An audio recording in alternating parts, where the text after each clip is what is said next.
के 10 पुत्रों को जन्म दिया है। जब प्राचीन बरही ने अपने पुत्रों को संतान उत्पत्ति के लिए कहा तो सभी पुत्रों ने सबसे पहले तपस्या करने का विचार किया और समुद्र में जाकर के प्रवेश किया। वहां 10,000 वर्षों तक तपस्या करते हुए उन्होंने भगवान श्री हरि की आराधना की है, स्तुति की है। मार्ग में जब जा रहे थे महाराज तो महादेव भोलेनाथ मिल गए और भोलेनाथ जी से समागम हुआ। भगवान भूत भावन भोलेनाथ जी ने इन प्रचेताओं को बहुत ही सुंदर रुद्र गीत के माध्यम से भगवान की महिमा का बखान किया है। देखो प्रचेताओं, स्वधर्म निष्ठा सतजन्म भी प्रमाण विरंकिता में ततः परम महिमा अव्याकृतम भागवतोत वैष्णवम पदम यथाहं विबुधाः कलाते। देखो बेटा, अपने वर्णाश्रम धर्म का भली भांति पालन करने वाला पुरुष 100 जन्म के बाद भी मुझे प्राप्त होता है। 100 जन्म के बाद ब्रह्मा के पद को प्राप्त होता है और इससे भी अधिक पुण्य होने पर वह मुझे प्राप्त होता है। देखो, जो मैं आपको सुनाऊंगा इसके लिए देवता भी तरसते हैं, इसके देवता भी अधिकारी नहीं हैं। अब मैं तुम्हें एक बड़ा ही पवित्र मंगलमय कल्याणकारी स्तोत्र सुनाता हूँ जिसका नाम है रुद्र गीत। बड़ा ही सुंदर रुद्र गीत है। भगवान शिव ने इन 10 पुत्रों को, प्रचेताओं को रुद्र गीत सुनाया है। जितम जितम आत्मविदुर्य स्वस्ते स्वस्तिरस्तु मे भवताराधकाराधम सर्वस्मा आत्मने नमः। नमः पंकज नाभाय भूत सूक्ष्मेन्द्रियात्मने वासुदेवाय शांताय कूटस्थाय स्वरोचिसे। भगवान के उत्कर्ष को गाया है इस रुद्र गीत के माध्यम से। इधर प्रचेताओं ने तपस्या की है।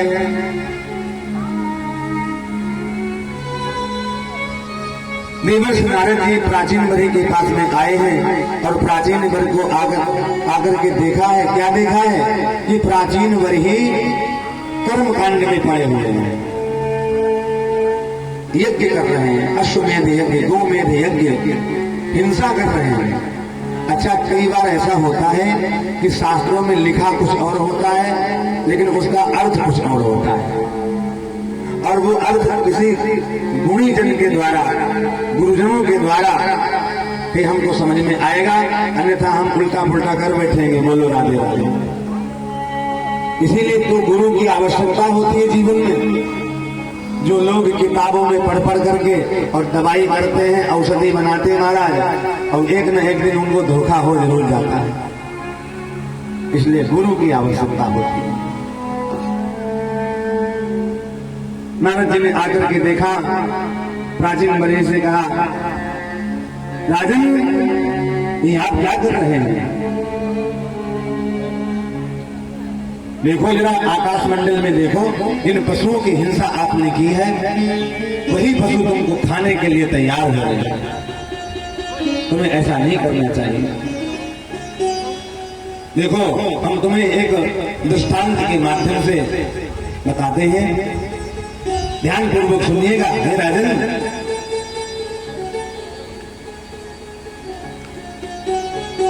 एक समय की बात है, पुरंजन नाम का एक बड़ा यशस्वी राजा था और उसका अभिज्ञात नामक एक मित्र था। ध्यान से सुनिएगा। तो एक दिन पुरंजन ने अपने मित्र अभिज्ञात से कहा, भैया हम कुछ दिनों के लिए जा रहे हैं और अपने रहने के योग्य कोई स्थान को ढूंढेंगे और कुछ दिन के बाद में हम रह करके फिर वापस आ जाएंगे। तब तक आप मेरी प्रतीक्षा करना, मैं बहुत ही जल्दी लौट के आ जाऊंगा। और एक दिन उसने पुरंजन ने महाराज आकर के इस पृथ्वी में आकर के अपने रहने की जगह को खोजना प्रारंभ किया। धीरे धीरे हिमालय के आसपास में आया है, जहां पर एक भारतवर्ष बसा हुआ है। यहां पर उसने आकर के 9 द्वारों का एक नगर देखा है, जिसके 9 द्वार हैं। राजा पुरंजन ने उस अद्भुत नगर में प्रवेश किया है तो क्या देखता है, उस नगर में एक स्त्री रहती है, उसके बहुत से सेवक हैं, बड़ा सुंदर बगीचा है, 5 फणों वाला एक सर्प उस नगर की रक्षा कर रहा है। और जैसे ही उस स्त्री ने देखा है पुरंजन को, तो वो स्त्री को देख करके पुरंजन मोहित हो गया और पुरंजन का विवाह उस स्त्री के साथ में हो गया। अब तो महाराज उस स्त्री के साथ में ऐसे रहने लगा, सब कुछ भूल गया, अपने मित्र को भूल गया। उस नगरी में रहते रहते बहुत समय हो गया। एक दिन शिकार करने के लिए गया, बहुत समय होने पर जब लौट करके आया तो उसकी पत्नी जो थी पुरंजनी, वो बहुत नाराज हुई। इतना प्रेम बढ़ गया, अब तो पुरंजनी के बिना अभिज्ञात ये पुरंजन नहीं रहता है। पुरंजनी नाराज हो गई, पुरंजन ने मनाया है। धीरे धीरे लंबा समय व्यतीत हुआ और एक दिन के बाद महाराज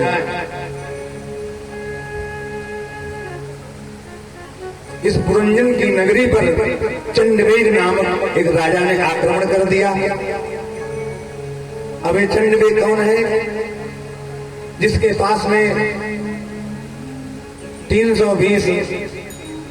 360 गंधर्व हैं और 360 गंधर्वियां हैं, इसके सैनिक हैं।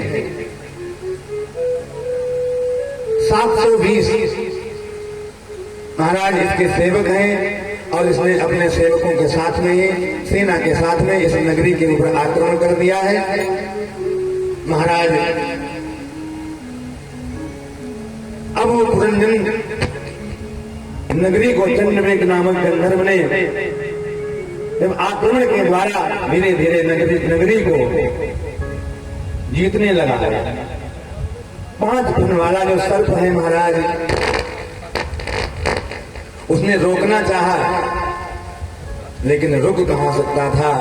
सर्प ने 100 वर्षों तक अकेले ही उन 720 गंधर्व गंधर्वियों से युद्ध करता रहा और अंत में वो 5 फणों वाला सर्प परास्त हो गया। और उसी समय एक काल की कन्या जरा, बुढ़ापा आ गया महाराज, जरा आ गई और जरा ने आक्रमण किया है। सारा यौवन सब नष्ट कर दिया है, जर्जर अवस्था हो गई है पुरंजनपुरी की। एक काल कन्या है, इसका नाम है जरा, और जरा माने बुढ़ापा होता। उसी समय प्रज्वार आ गया है और प्रज्वार ने आकर के इस नगरी में आग लगा दी। अब महाराज वो सारी नगरी जलने लगी। पुरंजन अपनी पत्नी पुरंजनी का ध्यान करते हुए उसका प्राणांत हो गया। और जब ये पुरंजन अगला जन्म हुआ है तो स्त्री के रूप में आया है।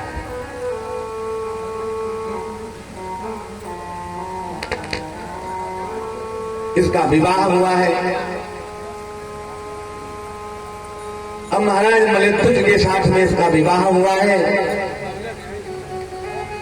मृतभुज ने समस्त राजाओं को जीत करके और उसके साथ में विवाह किया है। मृतभुज पृथ्वी को पुत्रों को बांट करके स्वयं भगवान की आराधना करने के लिए चले गए। इधर 100 वर्ष तक अकेले ही इसने जीवन यापन किया और अंत जब पति का प्राणांत हो गया तो इसने विचार किया अब हम जी करके क्या करेंगे, मैं भी अपने प्राणों की आहुति दे देंगे, मैं सती हो जाऊंगी। और चिता बना रही है, लकड़ियों की चिता बना करके उसने अगले जन्म में जो पुरंजन था वो अगले जन्म में स्त्री का रूप धारण किया। क्यों? क्योंकि जब उसने अंतिम श्वासों को छोड़ा है तो स्त्री का ध्यान करते हुए, देखो एक बात समझ लीजिएगा, जो हमारी जैसी बुद्धि मति होगी वैसे ही हमारी गति होगी, हमको अगला जन्म वैसे ही मिलेगा। चिता को बना रही है, रोते हुए चिता को बनाती जा रही है और उसी समय उसका एक पुराना मित्र आ गया है, इसका नाम है अभिज्ञात। अरे मित्र, ये तुम क्या कर रहे हो, मुझे पहचाना मैं कौन हूं? नहीं, मैंने नहीं पहचाना।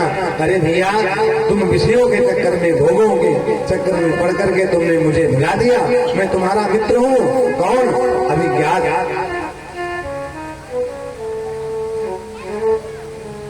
अभिज्ञात ने समझाया है, मित्र ने समझाया, देखो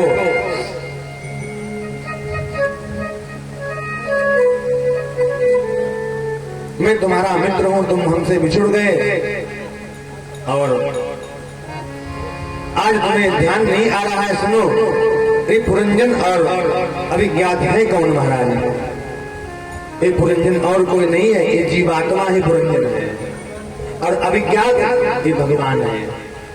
जब जीवात्मा परमात्मा से बिछड़ती है, जब जीव का जन्म होता है संसार में, तो ये आकर के इस मनुष्य योनि में आता है जिसमें 9 द्वार हैं शरीर में। इन 9 द्वारों की नगरी को ये जो आत्मा है, जीवात्मा, इसको ये स्वीकार करती है। इस नगर में एक स्त्री रहने वाली है जिसका नाम है बुद्धि, और बुद्धि का विवाह इस आत्मा के साथ में हो जाता है। अब ये जीवात्मा बुद्धि के अनुसार अपना जीवन यापन करता है। धीरे धीरे वो भूल जाता है कि मैं कोई वादा करके आया था, मैं किसी से वादा करके आया था, मुझे जाना है, वो भूल जाता है। और इस 9 द्वार की नगरी में ये जीवात्मा है, इसका उपभोग, विषयों का भोग करते करते और धीरे धीरे ये चंडवेग रूपी गंधर्व ने आक्रमण कर दिया। चंडवेग ने ये 360 गंधर्व, 360 गंधर्वियां, ये कौन है? का 360 दिन और 360 गंधर्वियां, यही दिन रात